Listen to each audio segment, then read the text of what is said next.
Did you eat anything? Just 2 waffles. Well, that's something, ain't it? And How about they're you have like a cheese stick? Oh, I got you with the cheese stick. Sweet love. And one of my granola Listen, bars. listen. Cheese stick, brush your teeth, give mom a kiss, go to bed. Deal? Stop looking at the lights. They'll blind you. Worse than the eclipse. Stop looking at the lights, Goob. What about the eclipse glasses? That's not. You can't wear them until Monday. I love you. You still Go. have 3 days. Go. Upstairs. Get a cheese stick. Enjoy the cheese stick. Love the cheese stick. They brush your teeth and give mom a kiss, go to bed. I love you. I love you, Dad. What are you going to do tomorrow for lunch? Oh, now do you have enough milk? Yeah. You sure? Yeah. Okay. Then tomorrow, as soon as we get home, we got to talk about what are you guys doing for dinner? You can't have mac and cheese together. And we don't have hot dogs. We don't have chicken nuggets. Yeah, I know. So we got to as soon as we get home. Okay. Feel free to look around and try to plan tomorrow before we get home. But when we get home, we can talk about it. Okay. I love you. Wait for him to go to bed. And then you brush your teeth till I'm going to go to bed. Okay? Wait for him to get done. I love you.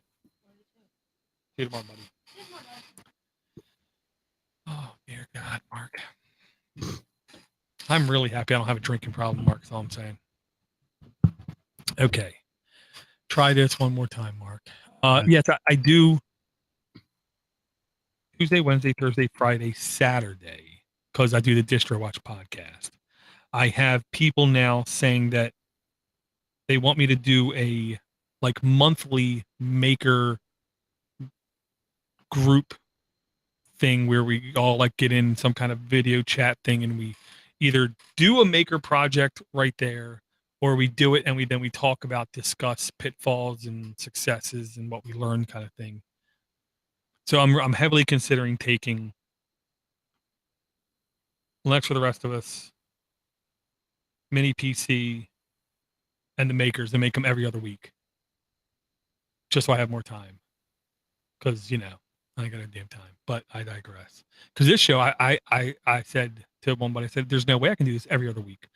The people who are doing the Patreon joined when we were doing it once a week. I can't all of a sudden say, oh, now we're going to give you half the content. Congratulations.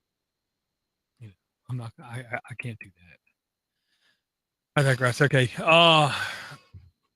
Record in Audacity in 3, 2, 1. Record. Bada bing, bada bing. You're going to start the official streaming. Had a glitch. I'm going to be about 5 seconds behind you, just FYI. Okay. At the start. What honestly makes it easy is when the time from when I tell you whenever you're ready, and then 5-10 seconds after that you start talking. That to me, that's always a good, easy place to do the initial lineup. 2 people, it isn't that bad. I find it actually pretty easy. Oh, and I forgot. Now in Google Hangouts, again, we have the ability to do Hangouts. What was the plugin called? Yeah. Toolbox? Yeah, but we can't do it because I'm using YouTube for my streaming with the multiple camera switching and not doing Hangouts on air, I believe. That sucks. That sucks. Okay, I digress. Hit this transition.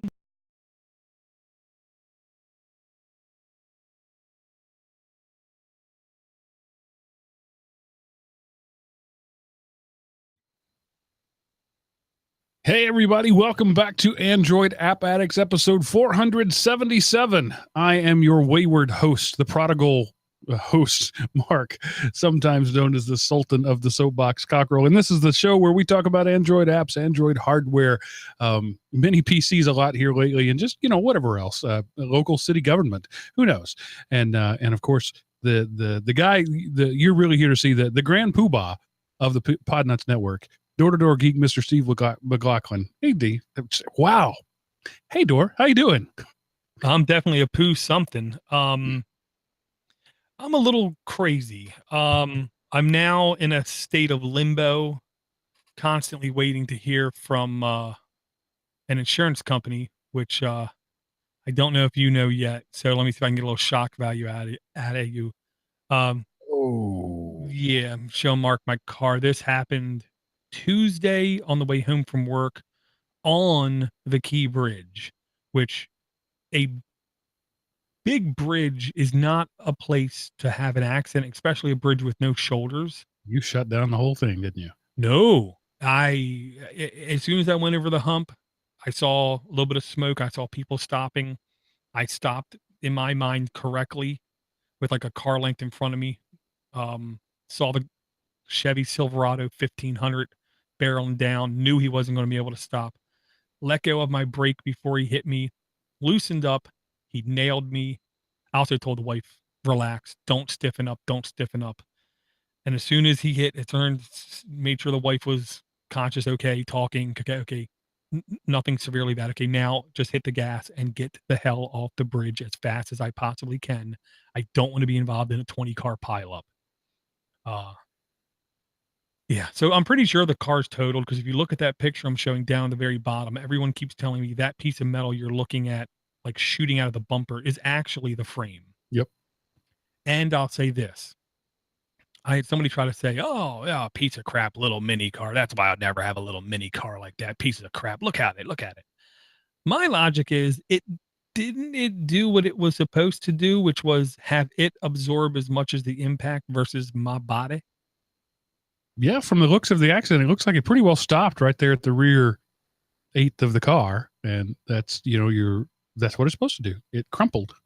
Yeah, and I'll say, my kids weren't in the car, but honestly, I seriously say if my kids were in the car, that back part, the trunk is only like a foot and a half, maybe deep.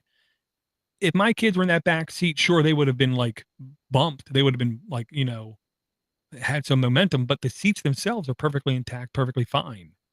So while it is a little tiny crapster car, as people call it, I honestly think it did its job. Now, part of me honestly is hoping it's totaled so I can get rid of it and get something more, quote unquote normal, maybe.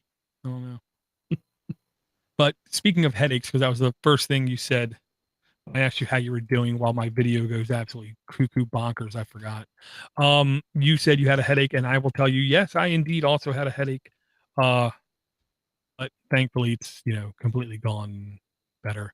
Leg hurts a little bit, but it's already virtually 100%.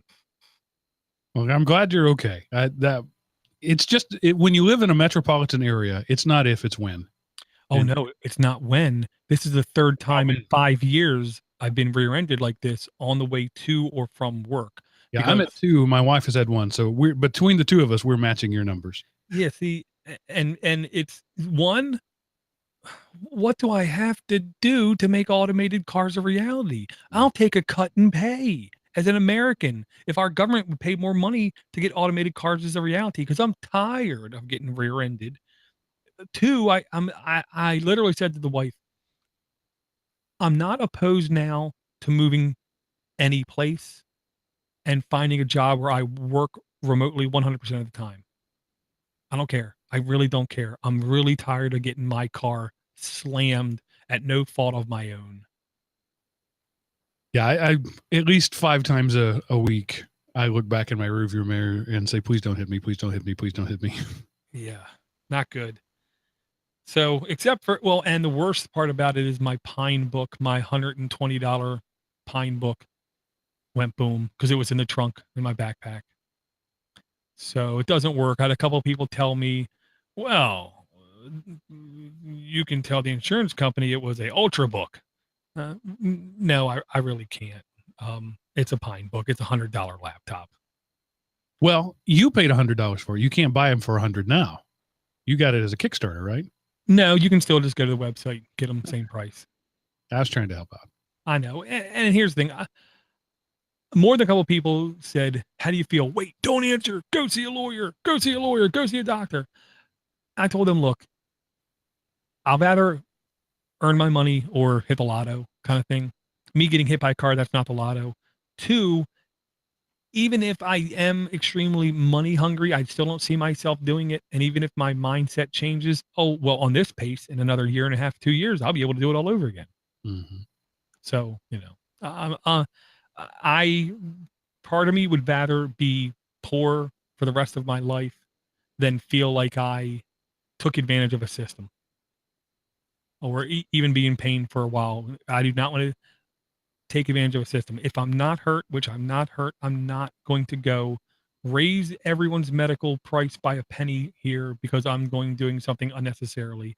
I'm not going to raise everybody's insurance rates by a penny by going and filing false claims. Somebody else can do that. Yeah, I feel you about the false claims, but you gotta file the real ones. About when I was 22 or younger than that, I was involved in a very severe accident, and I was young. I was a weightlifter back then. I was incredibly fit, and I said, I'm fine. I have literally been in pain every day for the last 20 years, and the insurance company paid me $500. You know. Oh my goodness. So there, for every guy out there who refuses to make a false claim, there's a guy like me who was too dumb to know that he should have gotten something in return. Well, next time I'll file a claim and send you something, Mark. There you go. Because 500 is ridiculous. Well, I was happy to get it. It paid my tuition that semester. So, you know, all things being equal, I was pretty happy to get it. But I didn't know that I was going to hurt for the rest of my life as a result of it. Well, yeah. And I'll say Eric, I believe, has been abducted, and he's being beard shamed for trimming his beard. I haven't seen the video. He shaved it. Yeah, it's still something there, but it's nothing like it was. Kind of thing. I heard that he won the competition, so I'm excited about that. He won a competition. I believe they gave out maybe 3 or 4 prizes, and he did win one of them. Like, I want to say it was most natural beard, I believe, something like that, because there was one granddaddy kind of guy with down to his belly button beard, which of course he can't compete. Well, I had I can't even remember now what it was, but I had some sort of family obligation about 3 weeks ago, and then the next 3 weeks were all work related. I sent Dora an email and said, you're not going to see me for a month. I'm glad to be back, but I'm really glad to not be working until 10 o'clock every night. So it's just been, it's seasonal craziness at work. So I'm glad to be back here just because it means I'm actually sitting at home, right. And because I get to see you. Well, and trust me, I was getting the better side of the equation, because every week I was able to listen to you, Seth, and Miles. I remembered his name. Wow. And I got to talk to Eric. So I feel like I got the better end of that deal. Well, I missed you. I'm glad to be back. So let's start off with what are you going to do? What are you going to replace that Pine Book with? What's the Android hardware of choice this year, or this 6 months? To me, there is no standout. There is no bright twinkle off in the distance waiting for my money kind of thing. I did purchase a Rock 64, which is a Raspberry size computer, same physical size as a Raspberry Pi. I'm pretty sure it's going to have a heatsink on it. The biggest difference is that it's 4 gigs of RAM on it, which I truly believe it can give great desktop-like experience, but also probably give phenomenal home theater experience. So I'm really hoping there's an Android on it. I'll put it upstairs for the family's home theater needs. And hopefully that will give them a better experience than the Odroid C2, which has never been bad per se, but once in a while, streams die, and I don't know if it's my device or not. Once in a while they have to reboot. I don't know if that's Kodi acting funny or my box kind of thing. So that's really just make it a routine habit to reboot Kodi once every week or so. And I should. But yeah, I mean, there's nothing that I can think of even remotely hot, exciting, thing that I can see on the horizon. I mean, we have phones coming out, Pixel 2, wow, $1,000. I'll pass. Samsung Galaxy 8 Note. I really don't like explosions. I'll pass. You have the crappy Android guy phone coming out with the camera interrupting the screen, the front-facing camera, the Essential. Meh. he's going to have to release, in my opinion, 2 or 3 phones over a 2 or 3 year time span and give continuous updates for me to give him any of my money. Same thing with the Nokia phone that just launched. I had 2 people ask me, what do I think? Oh, I think I'm not going to pay any attention to these phones until it's been a couple years and they prove that they're actually serious about this. I don't like being a beta tester, and I don't like propping up other companies when it comes to my $400-800 phone. I require a little bit of stability and a little bit of gracefulness while using it. Well, I don't think I've talked to you guys since I purchased it. I told you my middle child 13th birthday was coming up. I was going to buy the buy her a phone. What I ended up deciding on was the Moto G, the 4th edition Moto G. I can't remember. I think it was $249 for that. It's not an expensive phone at all. It has been very very high quality. Let's say I'm looking, after tax and everything, $218. So it's even less than that for the 4th gen Moto G. It's been a great phone. Really, it's bigger than my X Pure by just a little bit. The battery life seems to be pretty amazing. So for $200, yeah, it's not the latest gen. I think the G5 is the current one, but you can pick it up for $200. It's a really good. I started to say a really good starter phone or student phone, but I think it's a daily driver for just about anybody. I've been very impressed with it. So I have to agree, and I believe if you get the Amazon version of it, you save like another $30 or $40 off the price. You agree to have ads on it, yeah. Right, which I do believe it's actually very easy to bypass the ads. So it's really, do you want a Amazon branded phone is the logic. The only, I don't want to say negative because that really is too strong of a word. The only thing that makes it not compete with the, even the, Samsung 8 kind of device, yes, the specs are not as high, but in experience, the only thing that isn't the same is the camera. And there's really nothing wrong with the camera. It's just not one of those crazy high end with computing going on for each picture kind of thing. Everything else about the device, because a guy at work had one, I played with for a couple minutes and I was blown away. I swore it had to be a $400 device. Yeah, I don't think I would hesitate to buy another one for myself or for my wife at that price point. It's I think a 16 megapixel camera, which is fine. It's a good camera, but it's not magic in any way. But it takes fine pictures. As with all small CMOS type cameras, it doesn't do well in low light. It doesn't have the fancy image stabilization, but it's get great, basic camera functions. But mostly the 15-hour battery life is pretty impressive. Oh yeah. That's one of the pluses you get when you take a step down in either processor or screen. You get extremely more battery life. Right now, we've always been teetering on. Once we figure out how to get more battery out of the phone, first thing manufacturers do is they up the screen res, up the processor, which takes the battery life back down. Because we've had almost the same type of battery life on the mainstream flagships now for like 4 years. Right.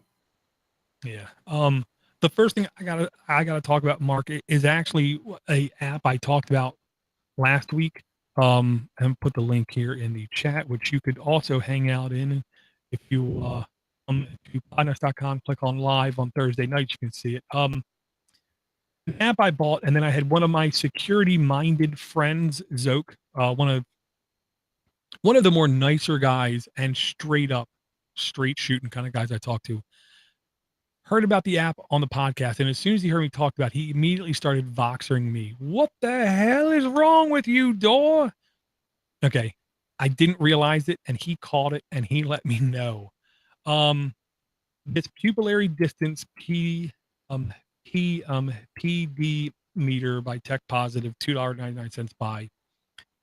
One of the things he stated, which completely I didn't even catch, is it asks you to use a credit card to put up to your mouth to use the measurement because it's always a standard size. That's true, and that's good. But he said, dear God, don't use a credit card.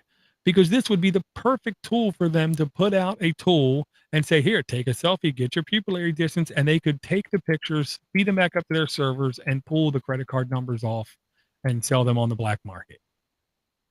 To which I stopped for a second and thought, oh, yeah.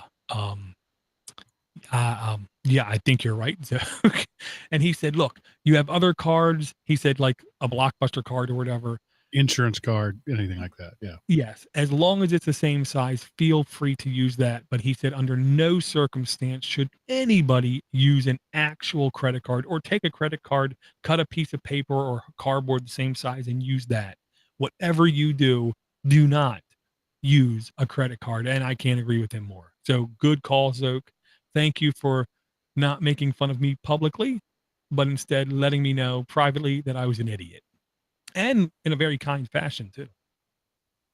Yeah, I don't know that I would have jumped immediately to that conclusion, but sure, it's wise not to just randomly give out your credit card number, but also it takes more than just a credit card number for people to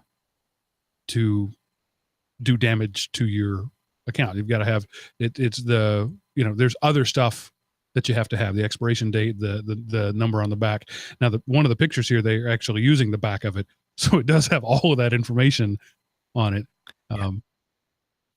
So I'm not the paranoid police, but use a different card. Yeah, it's just one of those safety type things. You don't have to swim in that pond with the alligators. There's a perfectly fine pool here 50 feet away behind the fence. Yeah. So good call, Zook. Thank you very much. I just had to talk about that first and just get it out of the way before he, messaged me some more with a little bit more upsetness. Yeah. And pupillary distance is, if you're going to buy your glasses online from like Zenni Optical, that's one of the questions they ask, so they know how to grind the lens. That's why you would use this. Yeah, it's very important. If you don't have the correct pupillary distance, it doesn't matter how accurate the other parts of your per description is, you're not going to be able to see out of the glasses, right? All right, let me read an email from Charles Surrett. Says, hi, Android app addicts. Today I have brought an app called CppDroid. Ever wanted to code in C or CPP, which I'm assuming means C++, on your device? If so, this app may be right for you. It can compile simple code with a full IDE interface. It also has a built-in way of viewing tutorials for C and C++. That's a pretty cool app if you're a coder. I got to imagine that would be a pretty unpleasant experience to code on a phone, though. Well, it all comes down to the keyboard. If you have an external Bluetooth keyboard you connect to it, it will hurt your eyes unless you have a good sized tablet and a keyboard. And then I think I don't want to say it could be acceptable or usable, but it's one of those things I think technically in a pinch could work just fine. Right. Good for triaging code. I wouldn't want to start with there. Yeah. Or if you just want to, learn a little bit about some code, I think it could be usable. But I really would think the hard hitting stuff you have to do desktop or laptop. And I'll say this, C is one of those pillars that if you understand a lot more about computers, and C++ is one of those languages that if you can write code for any platform. I mean, ever, it seems like. This is true. I've never coded in C or C++, but I know enough other languages that I can look at this code and go, yeah, okay, I can see what they're doing there. The world runs on C++, though. Yes, and I will say I'm the same way, Mark. I've never coded in any language beginning with a C. C++, C++, C#, or any other derivative there of any code like that whatsoever. All my coding has been in what used to be called XBase back in the day. One or two Borland languages, early Visual Fox Pro, which just was some XBase in object-oriented languages, and then some crappy web stuff that really isn't programming, but some people call programming. I've got a buddy who made his entire career coding in Delphi, which was popular in the late 80s, which is when he picked it up. But there's a lot of old legacy enterprise stuff written in Delphi. Nobody actually knows it anymore. So he's super high in demand just because he knows old stuff. Sometimes that's the best way to go. Oh yeah, I would tell somebody right now if they wanted to make lots of money in coding in the next 5 to 10 years, go learn COBOL or Delphi, because the number of people who have intimate knowledge about it are moving on to another plane of existence, if you will. So there's plenty of job openings. Indeed. What's your next app, my friend? Okay, next app I'm going to bring is I don't want to say hokey, but kitschy maybe apps, but I will say it actually did work. I don't want to say surprisingly well, but it worked really solid. I expected it to run horribly because I don't get great Chromecast speeds is what I'm going to say. And what this is it turns your phone into a NES controller. You go through the menu, you pick a game, and then it basically streams the game to your TV. I loaded Metroid, I loaded Super Mario Brothers Classic, Super Mario Brothers 3, and I was genuinely impressed at the usability. And of course, these are all games that you purchased and pulled the ROMs off of the cartridge. Oh, yeah, I got them sitting right over there behind my mystical orb that I got from a guy from Saudi Arabia, but that's a story from a different show. I was genuinely shocked. I'll say the only bad part is it's touch controllers, so you have to mentally muscle memory get down where is up, where's down, where's right, where's left, where's B, where's A. Because most of the time in the beginning when I was trying to press up, I was pressing up and left, up and almost every time for the first 5+ minutes until I got it through my head where to press correctly. I was shocked at their performance is what I'm going to say. Shocked. Completely free by Via Apps Inc. E for everyone. 167 reviews. Does have ads and in-app purchases. 3.8 average reviews. Updated August 11th, 2017. Between 10,000 and 50,000 installs. It was just a $2.99 purchase, I believe, to turn it from the ad version to the free version, which if you consider yourself a retro fan and you like this way of having your games on your phone and watching them on your TV, $2.99 is a steal to pay. So you're going through the home Wi-Fi and interpolating it to a much higher resolution than it was originally created for. Is there noticeable lag as you're trying to control the device? No, and that's what I couldn't believe, because on my Chromecast, whenever I hit play, it takes like 10 seconds for it to like recognize I hit play. I mean, I can't believe how long it takes. And I have my Chromecast next to my Odroid, and my Odroid seems I hit play and a half second later it plays. So I thought it was the Chromecast is in a weird place by the TV where there's some electromagnetic field maybe causing me to have less performance. When I loaded this up, I was shocked at how close in time it was, almost imperceivable, the delay when I was hitting it. I didn't notice any delay. It just seemed like I hit the button, he jumped immediately. The other button, they shot fine. So have you tried it with casting to a Roku using the Chromecast protocol? I don't believe. No, I didn't. What? No, I didn't know you could do that. I don't think. Yeah. Most any Roku after the Roku 2 will show up on your screen as a Chromecast device. Oh, well, no, then we have an earlier one because it doesn't show up on my device. The wife hasn't complained yet about speed or performance, so we haven't we have not upgraded our Roku. Yeah, I cast to my Rokus on a regular basis. I don't have a Chromecast, but I haven't needed it. So I was just wondering if you tried that.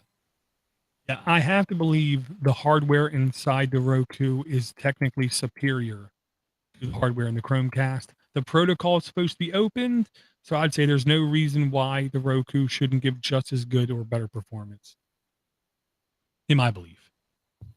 Let me read yet another email. This one is from Aaron Bruce, who says, check out flow-free warps.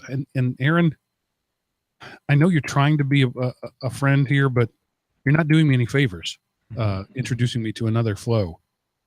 Says, hey guys, another big duck flow game. This one wraps around the screen Pac-Man style. You can draw your line to the edge of the game and it will show up on the other side of the screen. Having flow hexes stuck in my head, I'm on a 76-day streak and only have a few game packs left to complete the game, and strategy of warps is a bit different, so I'll probably dive into it more when I'm done with hexes, but I already threw my $2.99 CDN at them and for the ad-free version. Keep up the great work, guys. I look forward to your show every week. Cheers from Canada, Aaron. Okay, I will say the mechanic of going from one side of the screen to the other can completely change your flow to try to beat this, and I can see how it could make it definitely I don't want to say harder, but a little bit more time consuming figuring out those patterns kind of thing. Yeah, Right. I'm afraid. I am afraid to show this to my son. I beat hexes. I've done all the puzzles on hexes. That's how addicted I am to this type of game. So I'm a little concerned about installing this, but I also can't not install it. I hope there's not a lot of levels so we can have you back again next week. Very cool. I can just feel the seconds of my life ebbing away. All right, what's your next one? Next one I'm going to bring only because of its popularity with the stipulation, it's a lie. The cake is a lie. It's a lie. It's a lie. It's still cool, but it's a lie. Titanfall is one of those games on, I believe, Xbox and PS4. I don't even know if it's on it has to be on PC. That for at least a limited amount of time was insanely popular, like crazy popular. So they just released Titanfall Assault on Android by Nexon M, T for teen, 37,000 reviews, 4.1 average reviews, updated August the 3rd, between 1 million and 5 million installs, current version 0.0727.35476. What the hell are they smoking over there? That's a crazy version number. I do believe August the 3rd was the day it came out. So it already has between 1 million and 5 million installs. In-app purchases look like they start at $3.99. It's completely free to download and install, no ads. So maybe that's a plus. This is a, I want to say RTS real-time strategy game. That is not Titanfall. Titanfall is not real-time strategy game. Titanfall is shoot, shoot, bang, bang, blow up, big bot, hyper jumps and stuff like that. So this is almost akin to, I would say, a combination of Red Alert and card-based mechanics a little bit. It was fun, don't get me wrong, but it was definitely the kind of game, Mark, where less than 2 hours into it, you would uninstall because it had that mechanic of, oh, you got to wait X amount of time for something to build up. I can't remember what it was. So, I played one complete cycle before it told me that, then I uninstalled it. I'm betting that version number, the build date was July 27th at 3:54 p.m. and it was the 76 revision. Good call. There you go. That's why you're the Sultan, and I'm. Yeah, I mean, if you're a Titanfall fan at all, something tells me you will find genuine enjoyment out of this because it's the same principles, just in a different gameplay mechanic, is what I'll say. It looks like a tower defense. Is that what it is? Or is it a FPS? What I can't make out by the pictures what it is. Video. You're close because you're close. The best The most agreed upon description was a mix of real-time strategy and tower defense. And you could be either side of the tower defense game. You could be the guys on the marching, or you could be the guys doing the defending. When I played it, I kept thinking it was kind of like XCOM, which is really strategy, real-time strategy game. But I can definitely see the towerness, if you will. All right. Just doesn't look like a game I'd be interested in, and knowing that they're going to make me wait 24 hours or pay some emeralds or something. Thanks for telling me that. I don't have to install it.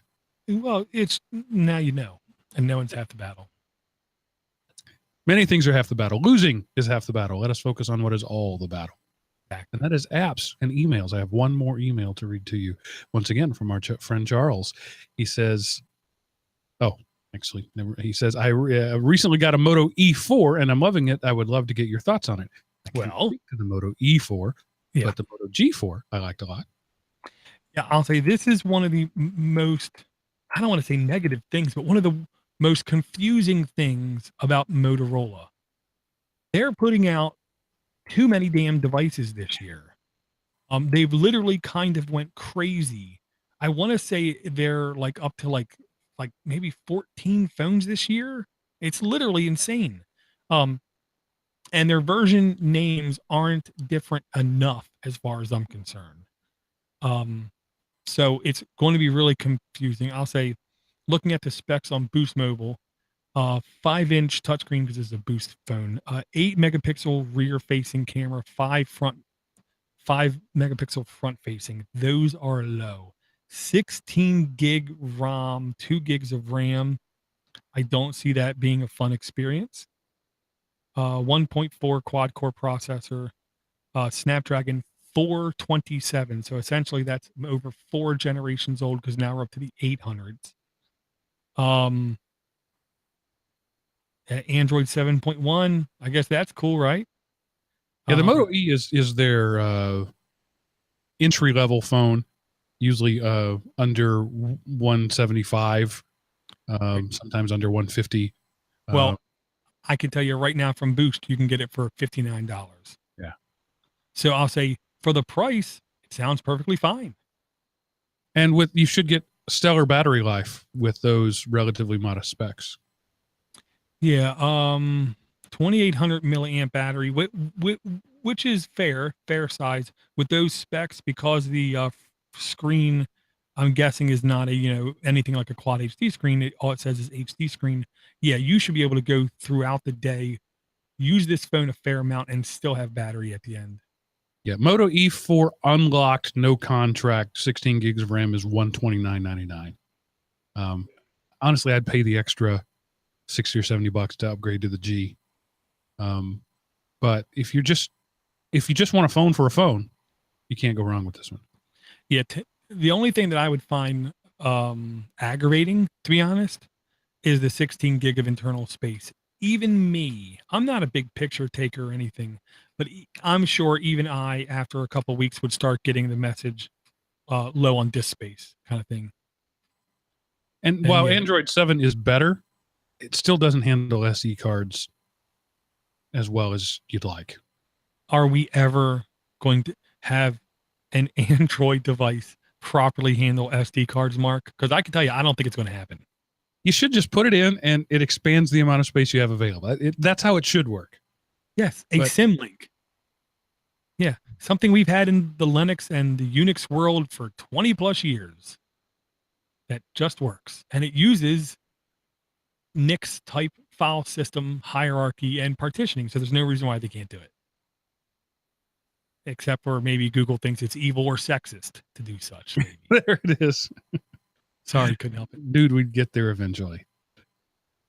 Motorola is definitely the king of the middleware market right now. The middling phone. Oh, and the low. Yeah. Well, I don't know that I'd call that necessarily a low end. It's not like a blue phone for $69 or whatever, but it's definitely the mid-grade phone, and they're quality products. can't really knock them for their build or anything like that. They're going with 2-year-old technology repackaged in a modern package at a low price. So Yeah, I'll say to me, anything lower than this shouldn't be used as a phone. I can see buying it to use like a Walkman, use it for a kid to be like a walkie-talkie, buy one to be a Octoprint screen for your 3D printer kind of thing. But to use anything less as a phone and to expect anything except for an aggravating experience is foolish, because there's But no those way are- it's good. those are better specs than, say, the Nexus One, for example. You know, what most people consider the first modern Android phone. It's better specs than that. So you just got to look at it with the right lens. It's not that the specs are not usable. It's just that we have societal expectations beyond that. Exactly. It's trying to use dial-up when everyone's on gigabit, Right. in my opinion. All right. What's your next app today, my friend? Next app was another app I got from somebody that I can't remember who it was, but I brought a temp email a couple weeks ago. Temp email is a great way to, on the fly, make, I don't want to say fake email addresses, because they're not fake.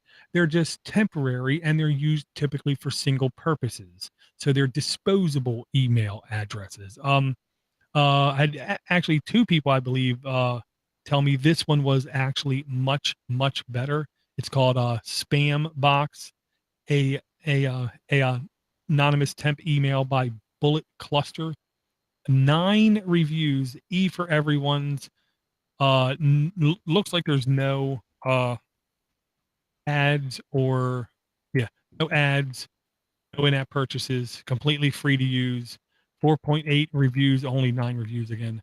Updated August 16th, 2017, between 500 and 1,000 installs, current version 2.0. Okay, now here's one of the honest to goodness pluses. I'm not going to lie.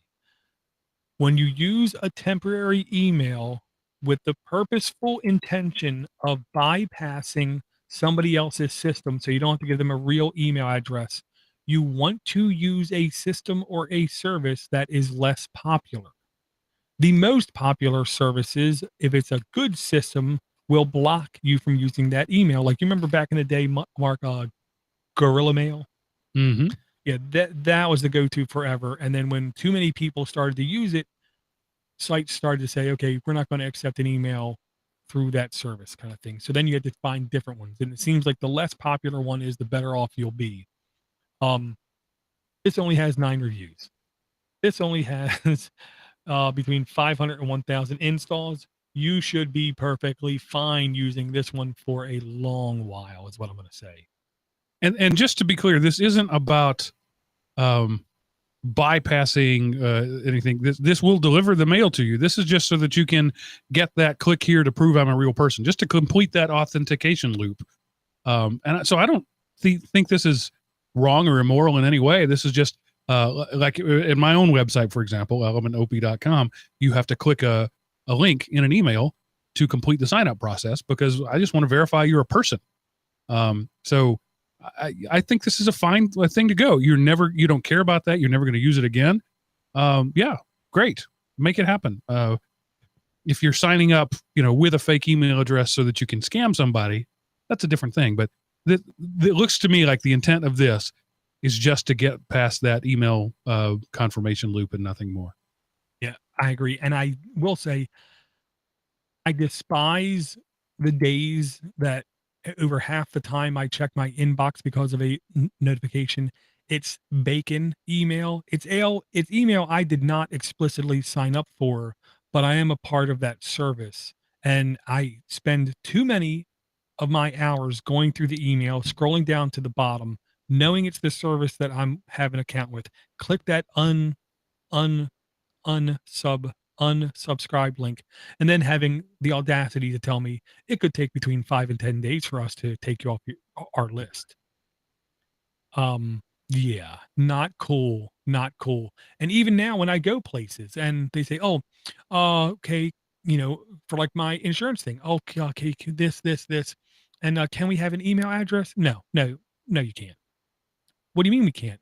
I get enough spam email. I don't want to get offers from you guys for cheaper insurance.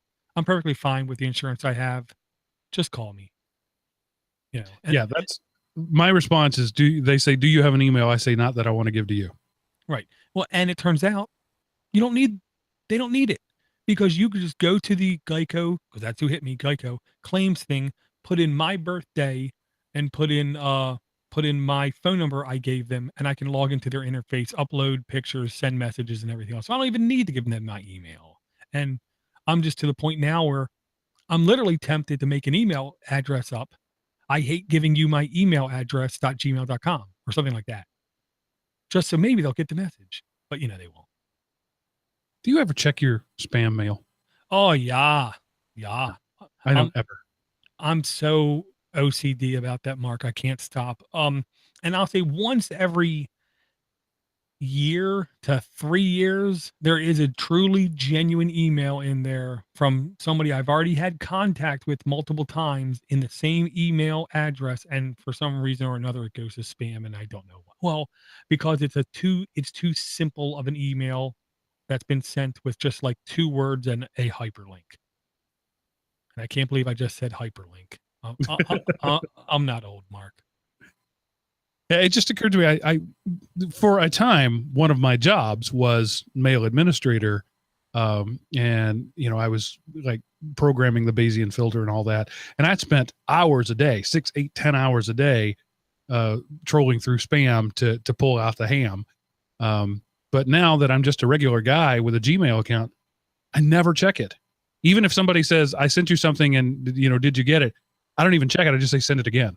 I don't ever check my spam. Gmail has really solved the spam problem for the most part. They're so accurate because they have access to so much data. It's almost never wrong.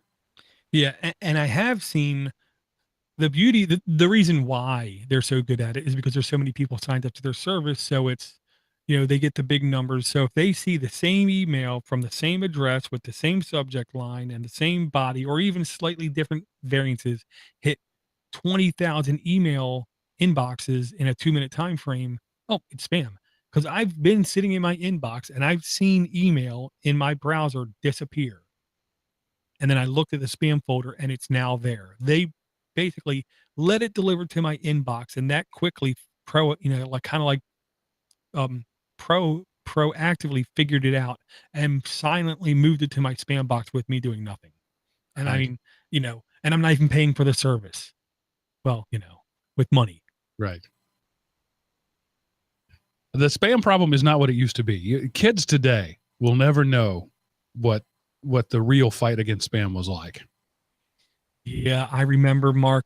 Honestly, I don't remember much, but I remember we were in this house, so it had to be less than 7 years ago. I'd say like 6 years ago, sitting upstairs at my kitchen table with my laptop in front of me and watching my inbox emails showing up. And I counted it after a while, 10 emails every second. And then at the most, it was going up to 60 emails every second, to where I tried, me being OCD, I'm sitting there trying to keep up with them, and mark, delete, delete, delete. And after like a half an hour of doing it, they wouldn't stop coming. And when I went to bed, it was literally something like 100,000 emails were in my inbox, and they were all like 2 or 3 letter subject lines with like 3 or 4 letter bodies with a link in it. Mm-hmm. And it just would not stop. And I remember the next morning waking up thinking, I don't want to open my email. Oh man, I don't want to open my email. How many am I going to have now? I opened my inbox and Google took care of them all. But during that afternoon or night, a good email could have came through and I would have never known, ever. And you guys these days are spoiled rotten because you don't even know what I'm talking about. This is like some bad Hollywood movie. There was a time before Google. It was ugly. Yeah, with Hotmail. Ugh. Yeah, it was bad. And Yahoo Mail. And then, downloading your own pop messages, 300 messages that had to re-download every time you connected over your dial-up modem. Checking email was something you put on your calendar. It was an event. It was part of your day. I'm going to block out this part of my day to check email. Two words, Mark. Outlook Express. I don't even. I just threw up in my mouth a little. I know, but it was that bad. But everybody used it. Right, because it was free. Yeah. All right, next app, please. Okay, next I'm going to bring is just one of those kind of have to bring things. Google is starting to make bigger, broader changes in Android, period, is what I'm going to say. We've all loaded up either a Moto phone from a couple years ago or any Samsung phone since the beginning of time and seen their own homebrew baked contact thing. Google finally took contacts and broke it out as a separate app. So now if you want to ensure that whenever you go from your current device to the next device, you can use the exact same contacts manager or person application, you can now just download contacts from Google. I'll say this, it's a simple, fine, plain interface with plain basic options. Anything I think you could need it to do. One of the things they do have built into the app is the ability to clean up duplicates or add people it thinks it needs to add from your call log and stuff like that. Just cleaning up the duplicates alone, if they do that even like 50% right, it could save people so much aggravation when going through their contacts list. If you've been using a Pure Experience phone, this is the contacts app you've been using all along. If you're using straight up AOSP, it's kind of cool that they've unbundled this, because that used to be one of the things that you had to include to be like Google certified for your Android installation. So they've unbundled that, surprisingly. I like it. It's a solid app. It does what things should do. I was looking through my contacts list the other day, and it was like I have vendors from companies that probably aren't even in business anymore, that I used to do business with back in 1998. And I've just been carrying my contacts from the SIM card. Remember back in the days when you would keep it on the SIM itself, and they're all in my Google contacts just over the years. And they've been merged together from different accounts. I really need to go through there and clean that up someday. But why, when you can just search? That's what Google has done to us. Why delete when you can search? So I have thousands, literally, that's not an exaggeration, thousands of contacts that I just will never use and never need again. Yeah. My logic is, as long as they use a little common sense, archive them to be in a further down search result based upon usage. Hypothetically, you haven't gotten an email or a phone call from them in over 2 years, it should be further down in the contacts list and not be seen in your main interface kind of thing. Because I don't want to say I have the same problem. I know I have a similar problem. I honestly can't. I have no idea the amount of contacts that are in my address book that are completely useless. Either they literally died, which it happens as you get older, or they already moved on, and she changed her name, I added her as her new record, and now I have 2 of them, kind of thing. Or like I've had people who said, okay, I'm breaking away from Google, never use my Gmail address again, and I forgot to go back and delete it from my contacts. So every time I search that person's name, I got to skip the first 2 or 3 and go down to the 4th one every time. Yeah, I don't even know who some of these people are. I don't remember. Apparently, at some point, I decided to put them in my BlackBerry or my Palm, but I don't remember who they are. Anyway, contacts, it's a thing. Yeah, and I'll say on the full desktop browser, little tip, load up your normal Gmail client, go to the full, new, bright, flashy, shiny one. On the upper left-hand corner, click the word Gmail, and you can access all your contacts on your desktop. Sometimes it's easier to manage them from there than on your phone, but if it's just an option. I remember first time I found that, I'm sitting there for literally like 2 days cleaning out my contacts. But apparently, I didn't do quite good enough of a job. Yeah, I use the web version of contacts primarily. I mean, that's just the easiest way to put information in. Yeah, I agree. All right, next up on the old app list, Hey, this one I really was going to hold off for Eric because I love how he loves being trolled by beta apps. This app is called Beta Testing Catalog by Alexei Shabavanov. I actually might have gotten that right. My goodness. E for Everyone contains ads, 26 reviews, completely free to download, no in-app purchases, 4.4 average reviews, updated June 17th, 2017, between 1,000 5,000 installs, version 3.02. This is basically a way that if you want to, you can peruse applications that are currently in testing or beta status. You can find them. You can then, it then helps you sign up to them so you can test newer apps or see what's coming in newer apps before the rest of us actually can. One thing I honestly like about some of these beta apps, it then allows me to have two versions installed. Biggest example I'll give you is Phoenix 2. I honestly, you can have multiple Twitter accounts signed into Phoenix. It's very easy. But I find it even easier to use one account on the Phoenix application and one account on the Phoenix 2 application. So I know I need to go to Podnutz. Let me click this icon. I need to go to DoorToDoorGeek. Let me click that icon. So I never accidentally post stuff to the wrong account. It just makes it, it takes one of those things that I can mess up out of the equation. Not a lot of reviews. 3 reviews. Right. Let's see how many installs. Over 1,000. Yeah, I just think there's just not a lot of people who go in search of beta apps. So, but if it's your thing, you'll know. Well, it's both. I think beta. I mean, when it comes to applications, beta typically means flaky or crashy, and it is new. This thing was not put out by somebody, I think, with a lot of traction. This was literally just some guy putting it out on his own. So, you know, you get what you get, but I'll say it works perfectly fine. And you're not going to accidentally sign up to be a beta tester on every app on your phone, like I think Eric somehow accidentally did. All right, that brings our total to 8. Give us a double barrel shotgun blast that'll take us to 10 and end the evening.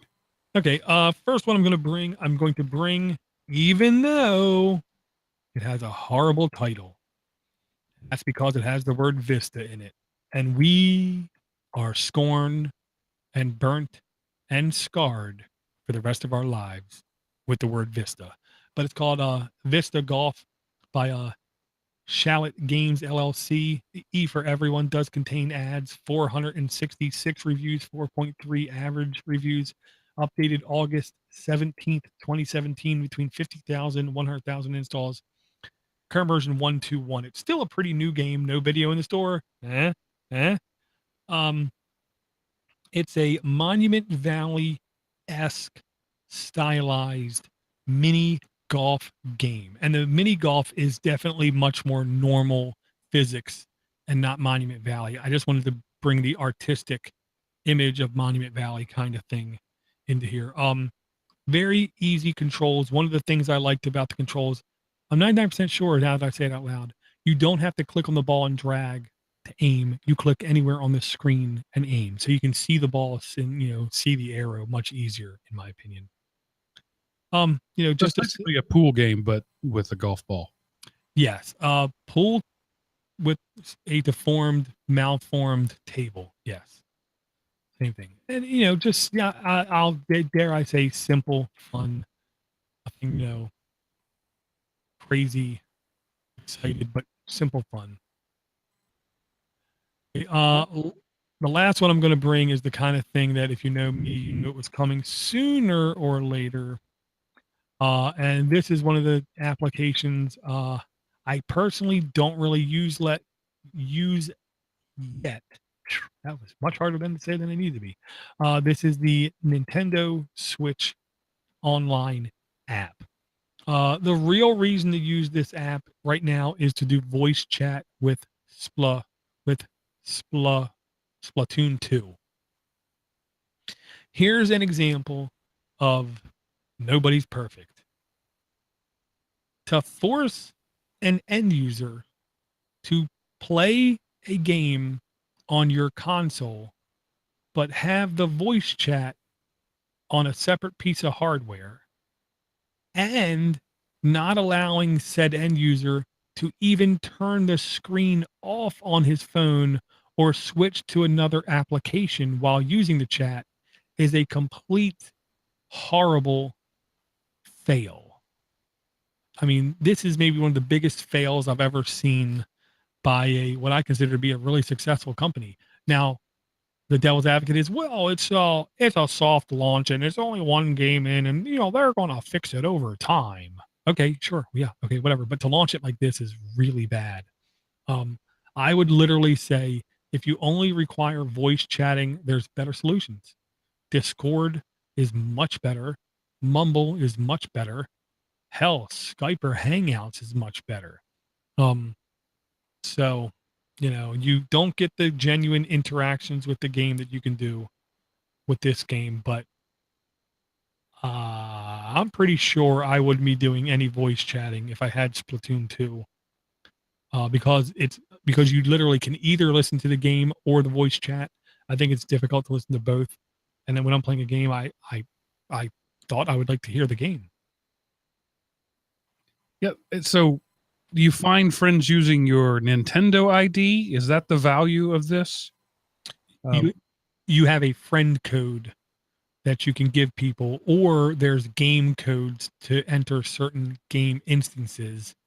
And like you are supposed, well, before you go in on your Switch, you can say, here's my friend code, 543338544446656854432210.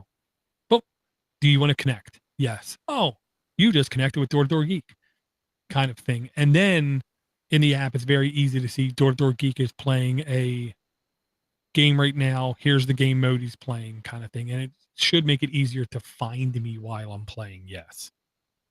So in the bottom section here, in attention, you can use the Nintendo Switch Online app for free until the paid subscription service launches in 2018. So not only is it not good, but the intention is to charge you for it later. To not be able to turn off your screen, that's just ridiculous.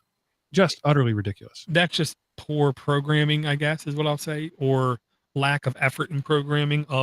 I will say what you're going to end up paying for is not this. It's other game services cost, I think, around $50 a year. The Nintendo is going to be, I want to say $23 or $28 a year. So almost half price, literally $2 a month. And what you're paying for is not this. What you're paying for is their exclusive access to a set of games or a game free each month. That's at least the justification on what you're paying for. And every game that has online, I believe, is right now obligated to make their online service compatible with this service. So once you pay for the service, any extra thing offered by a game online will be available through this same app or same service. Sorry, same service. One of the reviews here says that while it's active, alarms don't work. So if you've set an alarm to remind yourself to stop playing a game, you're out of luck. Yeah. Maybe they hired somebody from Microsoft to code it. Nice. I don't know. I mean, I don't know what else to say. I don't know what else to say. I mean, to expect perfection is a exercise in futility. I think this is just another piece of evidence for that. All right, and those are your 10 apps for tonight. Pupil Distance Meter by Tech Positive, CppDroid by Anton Smirnov, CastNES by VApps Incorporated, Flow Free Wraps by Big Duck Games LLC, Titanfall Assault by Nexon M Incorporated, Spambox Anonymous Temp Email by Bullet Cluster, Contacts by Google Inc., Beta Testing Catalog by Alexei Shabanov, Vista Golf by Shallot Games LLC, and Nintendo Switch Online, the crap app of the night by Nintendo Company Limited. There you go for the people who say we never say the names of the apps. Yeah, they haven't said that for a while, and I almost dare them to. Oh wait, no, I'm not. Just kidding. Just kidding. All right, Dor. It's been a pleasure being back with you once again. You have dropped some knowledge on me. I as always, I leave here with more apps than I came here with. I gotta say, I've been a listener since long before I was a host of this show. Most of the apps on my phone came from this show, truly. So thank you for the service you provide. No problem, man. And honestly, I'll just say this: I'm really getting sick and tired of every show being unbelievably Hollywood-like and ending the show with a diatribe of, so, why don't you plug yourself? Why don't you plug yourself? Why don't you plug yourself? It's almost like there's some kind of sadomasochistic deviant thing going on there. You want to know? Click the notes. Click the friggin' notes. It's in there. We don't have to talk about it every friggin' show, especially every friggin' show. That just gives people an excuse to skip. So what I'll say, Mark, I love you for everything you do. I love you for everything that you've done. You're a hell of a good guy. Eric too. You guys are two of the funnest guys I've had my times with here on internet podcast land. I want to thank everyone for downloading. Thanks everyone for the support. The support means everything to me, especially when I have stuff like health going down the drain, oldest child's health possibly going down the drain, getting nailed in the back by a multi-ton truck. It just feels so damn nice to come and hang with you guys. And so I'm going to say what he won't say. Go to patreon.com/Android App Addicts and pay the man. Really. I shouldn't have to say anything more than that. You like the show? Pay for it. If you don't pay for it, it might go away. Plain and simple. So There you go. Think of it as a bribe. That's right. People in other countries, they know bribes really well. If you want to get something done, you bribe it. Maybe we need to institute that here in the U.S. a little more. If you flip door some coin, he might bring you 11 apps next week instead of just 10. Right. It would be a shame if something happened to Android App Addicts. This might be an interesting experiment. You only bring the number of apps for the number of people that signed up that week. That's a bold thing that I don't think I have the munchies mode to say yes to. Mark. We could do that for like a quarter, for like 2 or 3 months, and just say, this week we got one app, and thank you, Eric Johnson, for the one app. Wow, I am scared, Mark. I can't say yes, Mark. I'm scared. Yeah, something to think about. I know. And so, listening audience, I'll leave that for you to think about too. Do you want to support? Do you want to hear more than one app? It's up to you. Pay the man. And having said that, I'll say that's it for this episode of Android App Addicts. We'll see you next week, everybody. Oh, damn, Mark dropping the bomb.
Let me do this.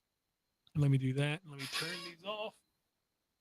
We're coming up on 300 of Geek Rant / Element OP.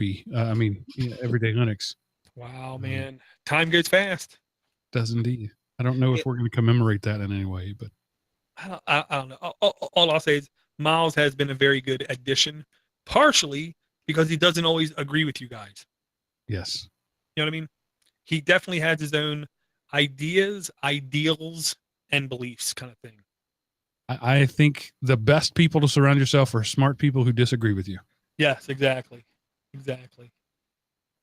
Yeah, and to be honest, that to me is to one of the things that I really do appreciate about that show is none of you force anything onto the other, and all of you shut up long enough to listen to the other, because that's rare. That's unbelievably rare. Typically on shows with three people who are of equal competency in whatever they're talking about, it's just a constant saying something to show the other two that I know more than you, that I know more than you, that I know more than you. And it just keeps going around and around and around and around until it just disintegrates into blah. You know what I mean? Because some shows out there with three people are really bad. Well, yeah. Some shows with one person are really bad. Oh, I know. Some with two are like Entrepreneur on Fire. Oh, sorry. Too easy. But he is like super famous, that dude. No, he's beyond famous. Okay.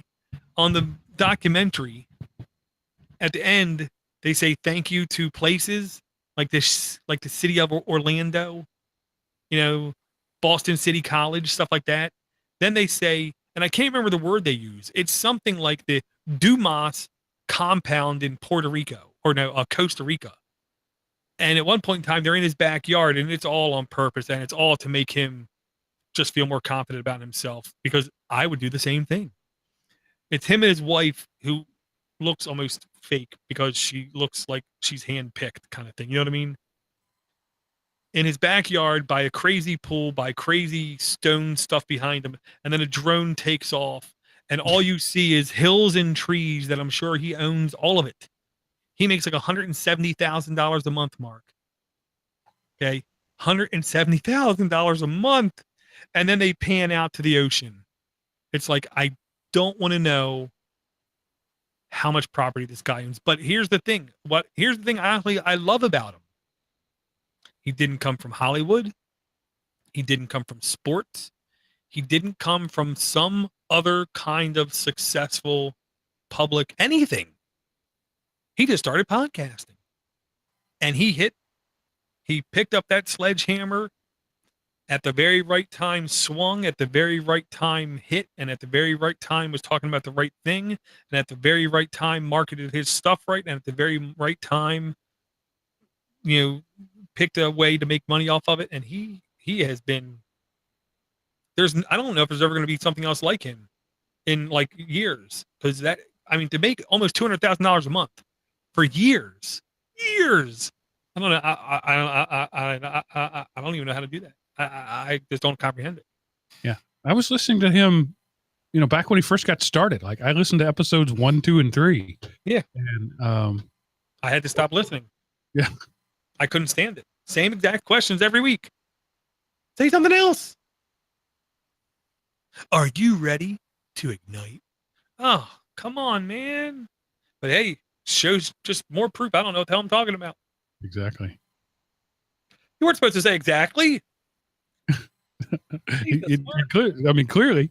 If we knew what we were talking about, we'd be on an island in Costa Rica. Yeah.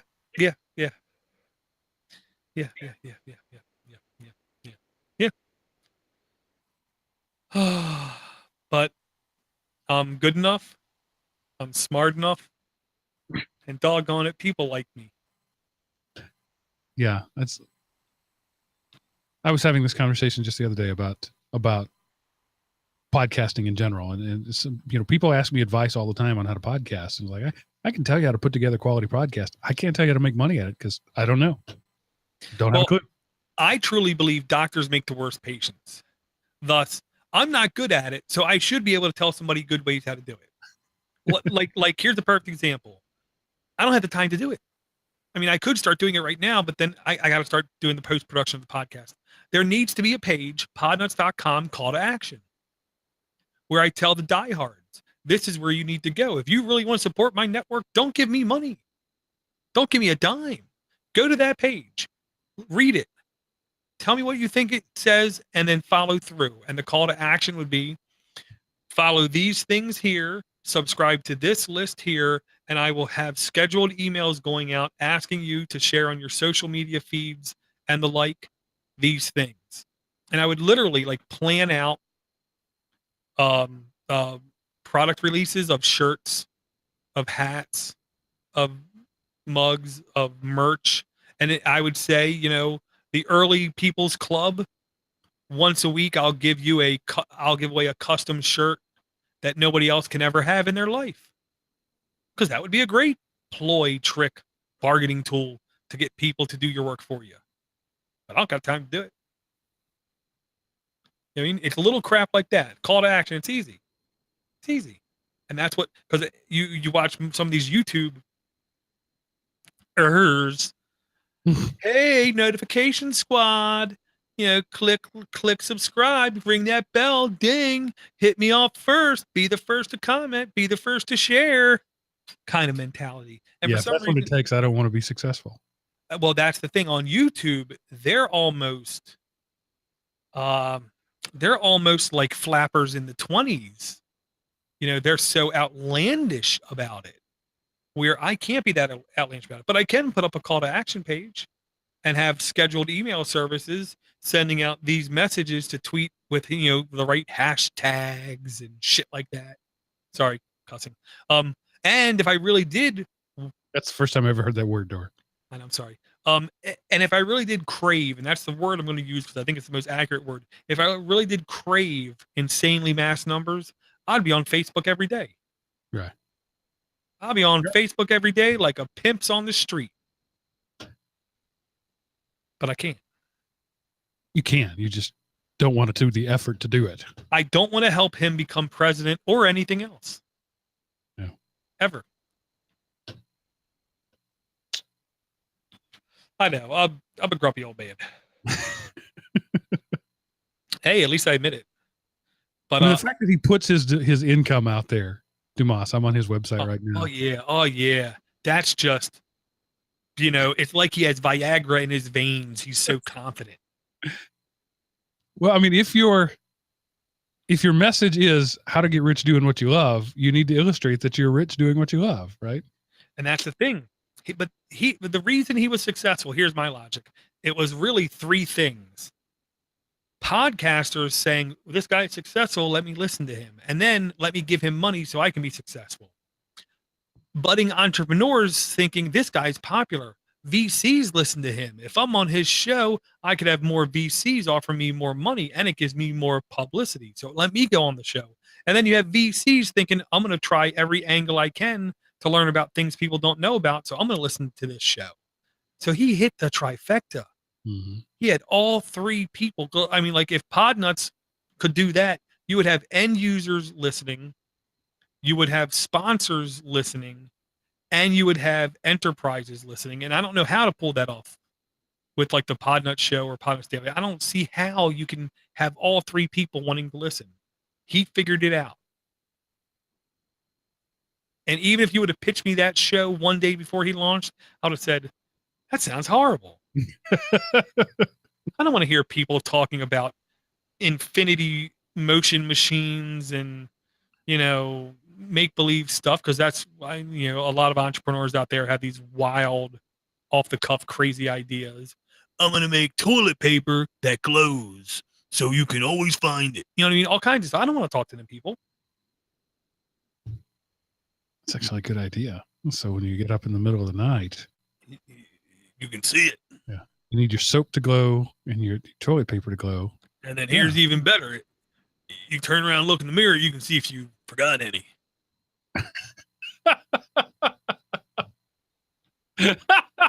Oh, that got me just right. I'm sorry. I don't know what to say, Mark. And I'm not drunk. I bet you are a lot of fun when you're drunk. You're very atypical Irish guy. I love laughing, and given the wrong opportunity, I'll sing like crazy. And I'll sing so badly. Oh, and I'll sing stuff like James Brown. I don't care. I'll go karaoke on you. I have never been able to consume enough alcohol to get drunk. It's such a nasty experience. I've never been able to get that much of it down. Well, there's another option. You can inhale it. Just kidding. Don't do that. I've heard people doing that. Or you could do the college option rectally. Yeah, that's not an option. You know, Just it's not, is it? Or eyeball. I've heard about people putting in their eyeball too. I'm thinking that has to burn. Like bad. Are you crazy? Yeah. People are dumb. All right, man. I'm out. Don't forget to stop the feed. Yes, exactly. All right, man. Very good. Thank you again. See you next week. So.